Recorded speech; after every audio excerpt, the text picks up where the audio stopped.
So the LIAS principles, I think, are important for any effort to revitalize and transform education generally, whether we're talking about in school or after school, because the fundamental problem with what we're doing now in too many schools is we're emphasizing a form of learning that's way too passive, that is too test-driven, and that results in many children being bored and disengaged.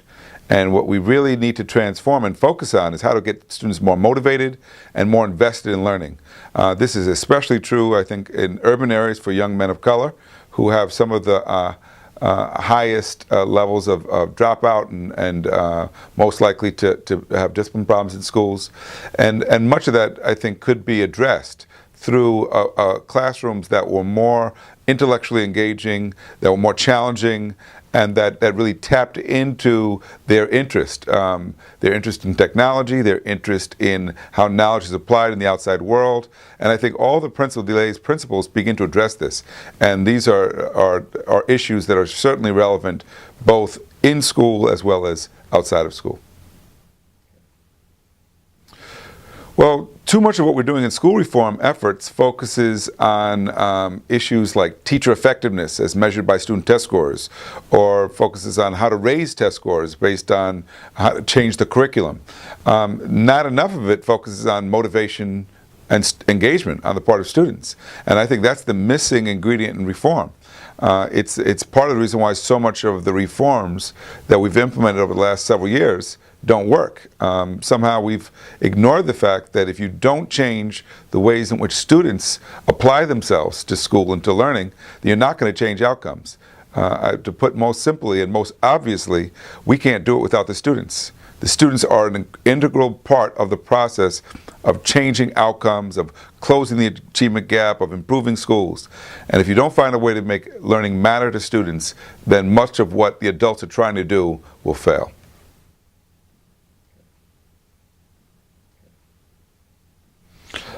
I think it's very important that we keep the focus on both learning and development. Youth development, I think, is always the foundation for any effective educational strategy. You have to know who it is you're educating.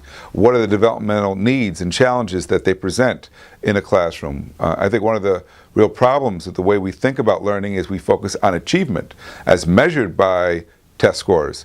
We don't focus at all, or not sufficiently, on development. And by that I mean the development of the mental capacities, the physical and the emotional and the social development that children are going through. All of those are integral to thinking about how, outcomes, long-term life outcomes, not simply graduation rates, but are young people prepared for life as adults when they graduate from school? These larger questions have to be central to the work we do as educators, always.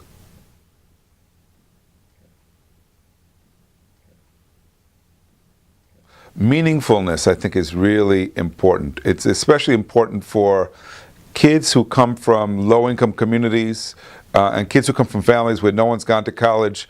If they don't see the relevance and understand why what they're learning is meaningful and important, they're more likely to become disengaged.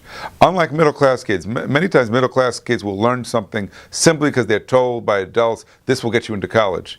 But for someone who's not necessarily on a path to college, just saying you need this to go to college is not enough. You actually have to show them why learning something, whether it be algebra or biology or reading Shakespeare, why is that important? What does that have to do with their lives? And teachers who can't make those kinds of connections for their students often fail in being able to address their learning needs. I would say similarly that education always has to expand horizons for young people, expand their sense of what's possible. One of the things we're constantly working against, and again, particularly with young men of color, is the negative and pernicious effect of stereotypes. Stereotypes which lead them to believe they have a better chance of being a ball player or a rap star than of being a scientist or a writer or of an elected official or lawyer. And part of expanding horizons means giving concrete experiences which allow them to see and learn about how knowledge is applied in the real world, in professional settings, and why, in fact, that's a course of action and a career path they may want to choose. And most importantly, what does it take to get there? So that kind of work of expanding the sense of what's possible, of exploding the stereotypes, and of tapping into that deeply seated sense of identity is essential to the work of really capturing the imagination of young people.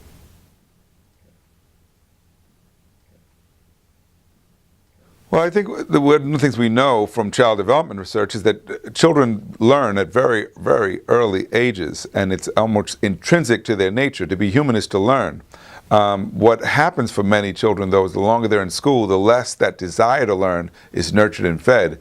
And instead, they see learning as something they do in response to a demand from an adult. What we need to do is use after-school learning, these out-of-school contexts, as a chance to tap back into that natural desire to learn, that natural inquisitiveness that we see in all kids, even kids who are failing in school. Once you find out what they do care about, what matters to them, how do they spend their time, you'll find they're learning things all the time. For example, the typical 12-year-old, especially 12-year-old male, is more comfortable with technology than the typical teacher. And that's really a reflection of the out-of-school learning and the ways in which they invest their time and energies. And so we need to tap into that in whatever programs we're designing.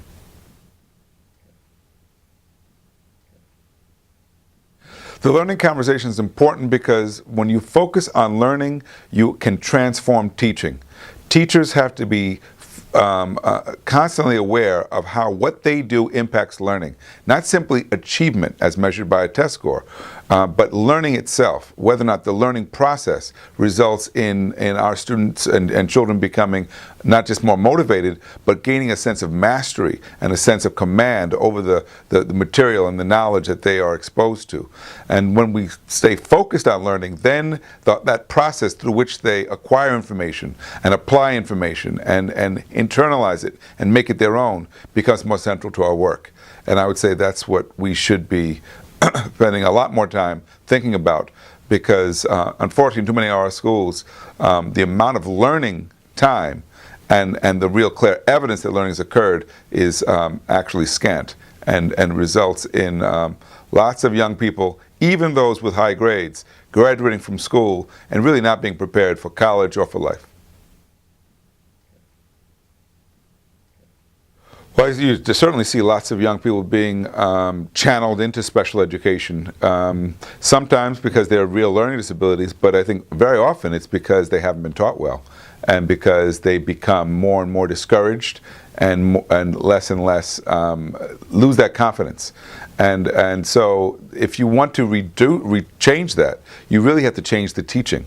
You have to change the way young people their learning needs are being met very early, so that you can in fact focus on cultivating their talents and recognize that all children have gifts, rather than focusing on deficits, which then in turn leads to children being labeled and categorized as learning deficient or learning disabled.